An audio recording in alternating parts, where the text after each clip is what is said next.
My name is Gary McNeill. I'm from Kira, Australia.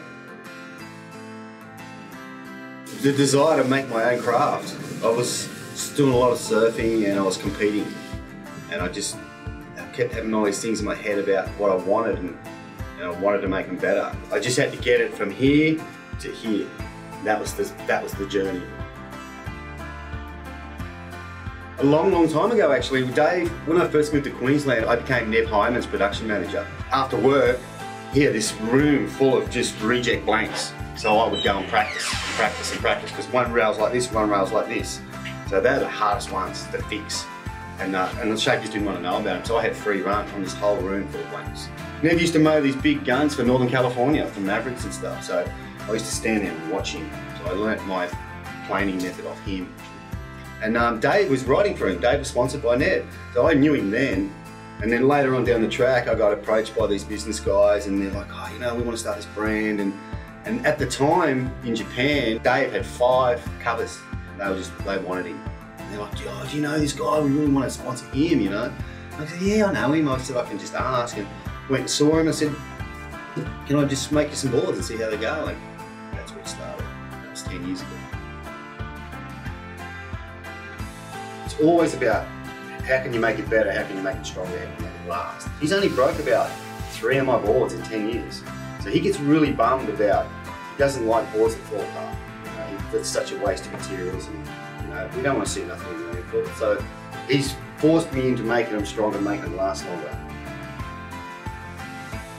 So this is recycled Marco foam in bio-resin in flax cloth.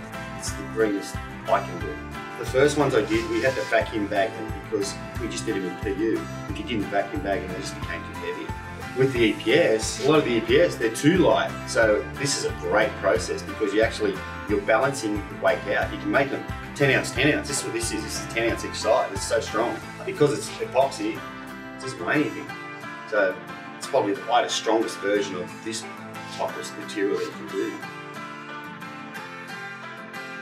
The one in Taylor Steele's movie, Proximity, that's the first one I made. And that was a PU vacuum bagged version of this board. And that was the aha moment. Nathan Oldfield gave me some footage of him surfing like 6-foot Lennox and just going warp speed. And he said, this thing's bulletproof. Because normally he'll put little footwells in the decks because he's got size 13 flipper feet and he's a heavy guy and he crushes everything. But he's like, man, it's hardly got a mark on it. And he was going as hard as he could. And I said, please push this thing, let's see how strong we can make it. He wants a board that he loves, but it's not going to fall apart. He wants that board for years.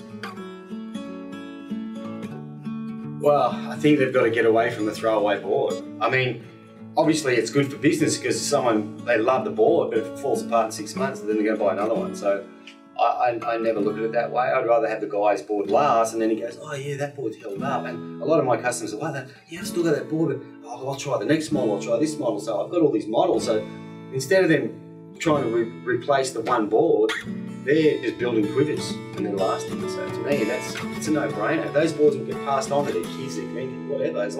The longer it lasts, the better. Wrong place, wrong time, boards will always break, but I just try to make them as good as I can.